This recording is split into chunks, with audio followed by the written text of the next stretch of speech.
तो केंद्रीय मंत्री गजेंद्र सिंह शेखावत को आप सुन रहे थे, जो ये कह रहे हैं कि जो भी गाइडलाइंस नहीं जारी की गई उन सबका पालन होगा।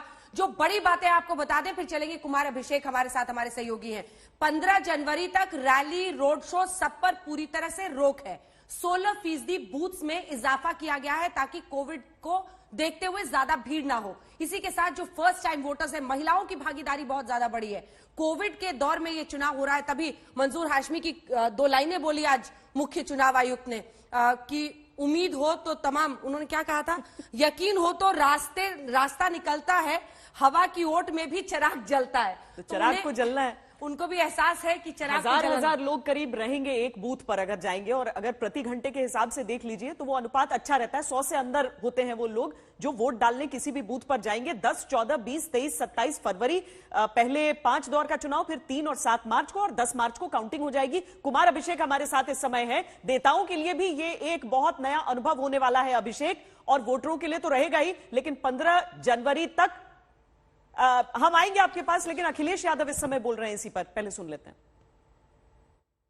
लोगों पे मुकदमे लगे हैं। यहां के पंचायत के चुनाव जिस समय देखे थे, उस समय क्या नहीं किया सरकार ने। इनके अधिकारी भारतीय जनता पार्टी के कार्यकर्ता नेता बन गए थे। जो चुनाव लड़ने वाले थे उनके पर्ची छीनने गए। पूरे देश ने देखा कि किस तरीके से गरीब माताओं बहनें जो फॉर्म भरना चाहती थी उनके कपड़े फाड़ दिए गए, साड़ी छीन ली गई। कोविड के समय पर देखा है लोगों ने कि किस तरीके से उनके परिवार के लोगों को ऑक्सीजन नहीं मिली, दवाई नहीं मिली, बिस्तर नहीं मिला।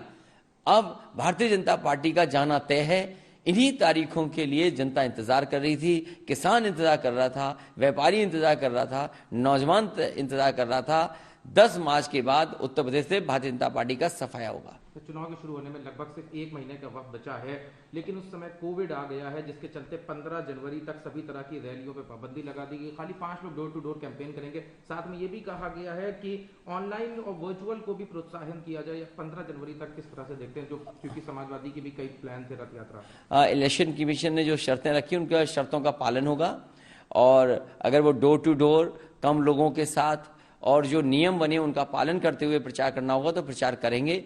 ये इलेक्शन कमीशन को सख्ती सरकार के लिए रखनी चाहिए, क्योंकि सरकार यहां पर मनमानी करेगी।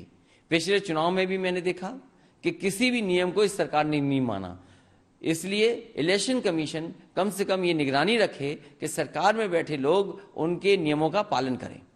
सर, एक और सवाल है इसी से जुड़ा हुआ। आज आपने अभी प्रेस कॉन्फ्रेंस करी थी। प्रेस कॉन्फ्रेंस में जब ये पूछा गया कि अगर वर्चुअल के लिए, जैसे अभी 15 तक है, उसके बाद भी अगर वर्चुअल के लिए कह दिया जाता है कि वर्चुअल रैलीज करनी है, तो आप किस तरह से देखते हैं? आपने ये कहा था कि आप इलेक्शन कमीशन से डिमांड करेंगे फंड की, क्योंकि ये पहली बार ऐसा हो रहा है कि कोविड के समय पर इलेक्शन हो रहा है, और इलेक्शन कमीशन भी तमाम नियमों को और तमाम नियम बनाए हैं। मेडिकल ऑफिसर्स, नोडल ऑफिसर्स बनाए गए हैं। डिस्ट्रिक्ट और अन्य जगह पर मेडिकल ऑफिसर भी नोडल ऑफिसर्स हैं।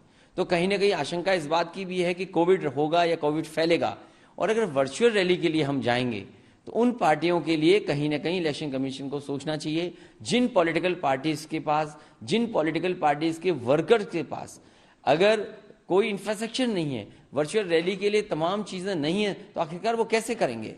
इसलिए कहीं ना कहीं इलेक्शन कमीशन को कुछ तो सहयोग करना चाहिए, चाहे वो चैनल के माध्यम से विपक्ष के लोगों को समय ज्यादा दें, फ्री में समय मिले। ये अगर इलेक्शन कमीशन चिन्हित करता है, निश्चित करता है, तो वर्चुअल रैली या वर्चुअल कार्यक्रम या पॉलिटिकल पार्टीज अपनी बात जनता तक पहुंचाने चाहेंगे तो ये कामयाब रहेंगे। सर, लेकिन ऐसा क्यों किया जाए? क्योंकि वर्चुअल का सहारा अगर बीजेपी भी लेगी, सारी पार्टीज लेगी, तो बाकी लोगों के लिए सॉफ्ट कॉर्नर क्यों उनको फंड की जरूरत पड़ेगी? मैं ये चाहता हूं कि सभी पार्टियों को मौका मिले, और इलेक्शन कमीशन ये कहे कि लोकतंत्र को मजबूत बनाना है तो सभी पॉलिटिकल पार्टीज के लिए बराबर से देखना चाहिए। मतलब बीजेपी पहले से इसमें मजबूत है? बीजेपी के पास पहले से बहुत इंफ्रास्ट्रक्चर है, वो सरकार में है। इलेक्शन बॉन्ड भी सबसे ज्यादा नहीं मिलते हैं। अगर खर्चा करने में सबसे आगे कोई है तो वो भारतीय जनता पार्टी है। इस तरह के इंफ्रास्ट्रक्चर में जो वर्चुअल रैलीज हैं, कार्यक्रम करने में, हम लोगों ने तो देखा है कि किस तरीके से एड दिए गए हैं, सरकारी पैसे खर्च किए गए हैं, क्योंकि कल ऑबलाइज किया गया है चैनल,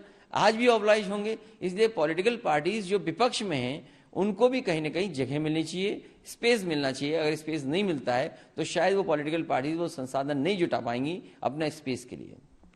धन्यवाद।